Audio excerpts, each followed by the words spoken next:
Hi guys, mga kanegosyo, kasensa ka Formula, isang napakagandang umaga, mapagpalang araw sa inyong lahat.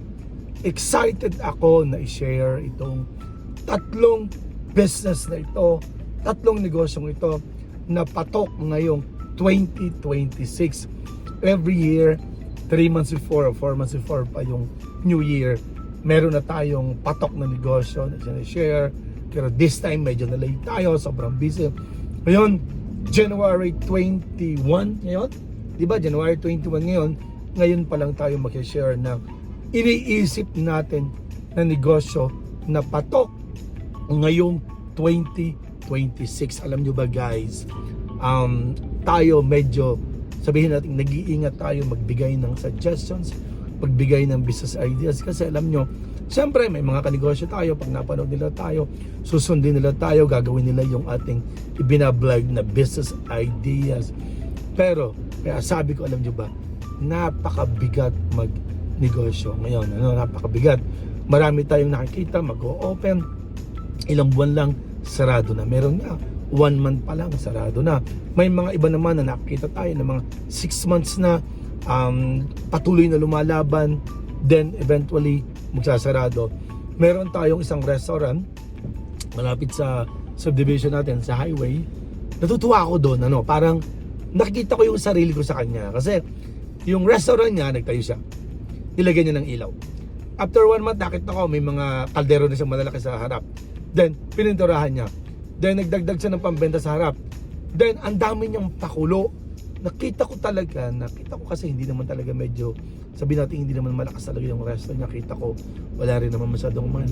Pero ang hanga ko doon sa owner, shout out sa Taal Lemery Diversion, yung restaurant dyan, lumalaban talaga. So sa isang araw papasala natin yan, and then kakain tayo, support natin. Okay, so dito na tayo sa tatlong negosyo na tingin natin, para sa akin, feel ko gusto ko rin gawin.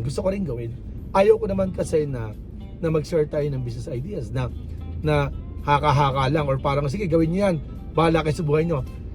Ito kasi negosyong ito excuse me, ito kasi negosyong ito gusto ko rin gawin. Sa nakakakilala sa atin, sa sumusubaybay sa atin from day 1 ng ating YouTube channel na Negosyo Pilipinas, kita naman ninyo yung mga negosyo, kalimitan na sinashare natin dito, bukod sa ibinablog natin, ginagawa natin talaga, sinusubukan natin. Para, sabi ko nga, ako muna yung susubok. Ako muna yung maging successful. Salamat. Kung bumagsak, at least may natutunan. At least, kung gagawin ng mga kanegosyo natin, ako, na-experience ko na talaga. So, parang realistic ba? So, guys, itong tatlong negosyong ito na pwede kong sabihin na gusto kong gawin this year.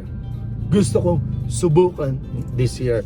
Aside sa, alam naman natin, yung negosyo natin na CCTV, yung negosyo, yung Advatech CCTV, pwede kong sabihin na awa ng Diyos naman, successful yung ating negosyo. Established na tayo, matagal na tayo. Inawa ng Diyos naman yung ating Taal Volcano Game Farm ay napakaraming nagtitiwala. Maraming salamat po. And then of course yung mga paiwi nating babad, yung iba nating medyo side hustle, yung iba nating ginagawa pa. So dumako na tayo sa number 1 na negosyo na pwede talaga nating gawin, na napakaganda, nakikita tayo this year, ay ang mga rentals, yung mga gamit na pwedeng parentahan. Unang-una na dyan yung upuan. Kung bibili ka kasi ng upuan, ano ba yung upuan? Uratex. Meron tayong nabibili na 450 yung isa. Meron tayong nabibili na 500 ang isa. Alam nyo ba guys, ang renta ng upuan is nag-range sa 5 pesos up to 10 pesos. Imagine niyo kung may 100 kang upuan, parerentahan mo, magkano na? Kung halimbawa 10 pesos, ibig sabihin 1,000 sa 100. Kung may mga lamesa ka pa, ang lamesa, nasa 50 to 100 yata yung renta, depende sa lamesa.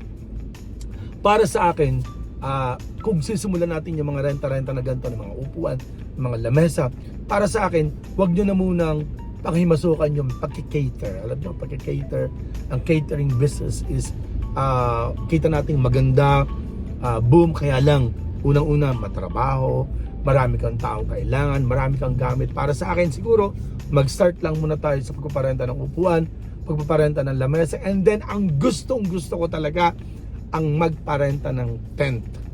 Alam nyo ba guys, nagrenta tayo sa farm ng 20 by 20, ang renta natin ay 2,000 pesos isang araw. Narentahan natin ng 3 days, pinagbigyan tayo, bumayad tayo ng 4,000. Imagine ninyo, per day ay 2,000. Magkano lang yung tent? Yung 20 by 20, siguro kung magpapagawa ka ng sarili mo. Okay, ako kasi gusto ko talagang iba-vlog ko yan. Gusto ko i-vlog. Magpapagawa ako kay Sir Jerry ng tent ng 20 by 20, okay, 20 feet by 20 feet. Gusto kong malaman magkano kaya yung magagastos ko sa pagpapagawa ng 20 feet by 20 feet. Kasi guys, imagine niyo, ang renta ay 2,000.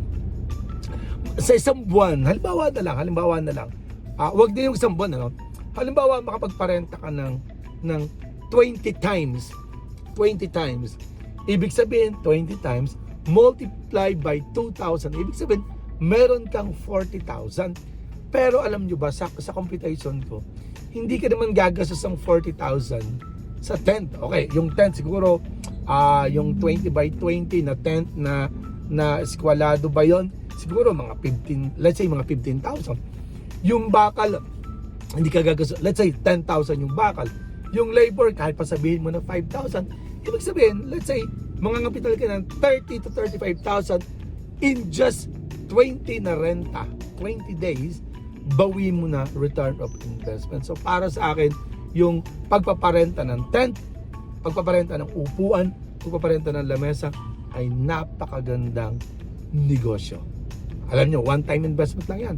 Bibili ka lang yan, then dire-diretso ng kita. Guys, papakita ko sa inyo, sooner or later, papakita ko this month, gusto ko magpagawa ng tent, gusto kong i-showcase sa inyo kung paano kumita sa pagpaparenta ng tent. And of course, kung may magpaparenta ka ng tent, at least kahit paano may sasakyan ka, may kulong-kulong ka, or meron kang top-down siguro, or meron kang yung naibababa na sasakyan, or kahit cruise ko, para magamit mo sa pagdi-deliver. So again, ulitin ko, ang number 1 na negosyo na patok ngayong 2020, so nakikita ko, na gusto ko rin gawin, yung sinasabi natin na pagpaparenta, rentals ng chairs, tables, and tents rental. Ang number 2, ang wala pa rin kakupas-kupas, palaging sinasama ko sa negosyo na pwede talagang gawin natin, simpleng-simple, ay ang bigasan business, ang pagbebenta ng bigas. Guys, nasubukan natin magbenta ng bigas, nag-deliver tayo, may mga ahente tayo,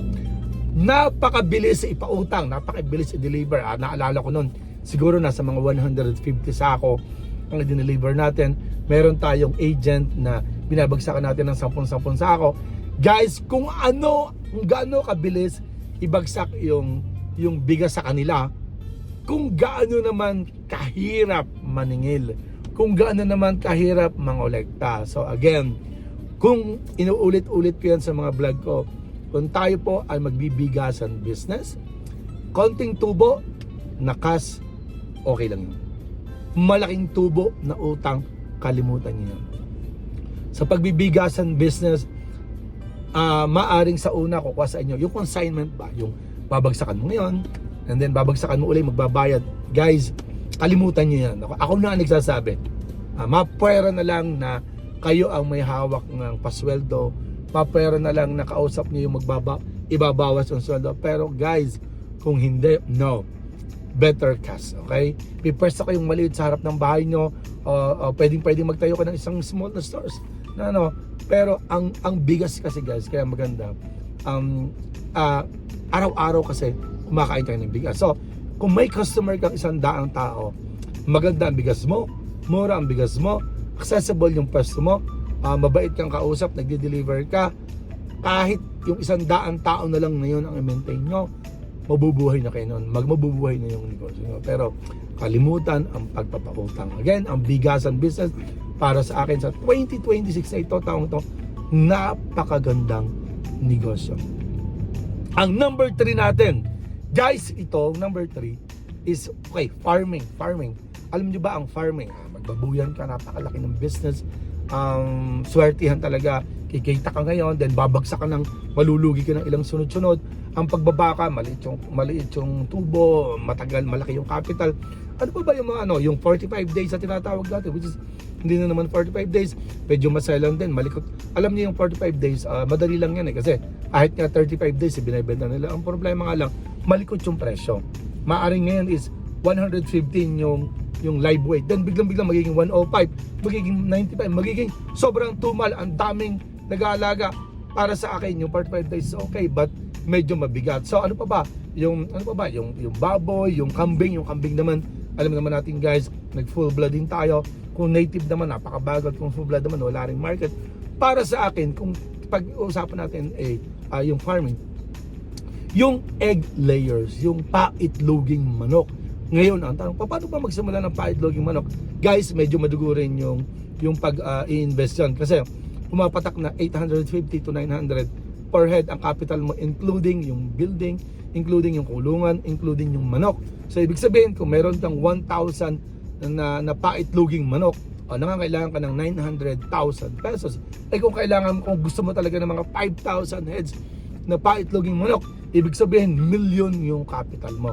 4 million up to 5 million. Ano ang nakikita natin na mas magandang gawin? Guys, ganito yan. Meron tayong kliyente, shout out sa PKH, congrats po sa inyo. Malaking kliyente na. Ang ginagawa nila guys, sa San Jose, Batangas, nakatingin sila ng mga poultry na hindi ginagamit or pinarerentahan.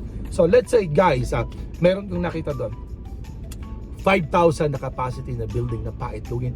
Guys, rerentahan nyo yung building.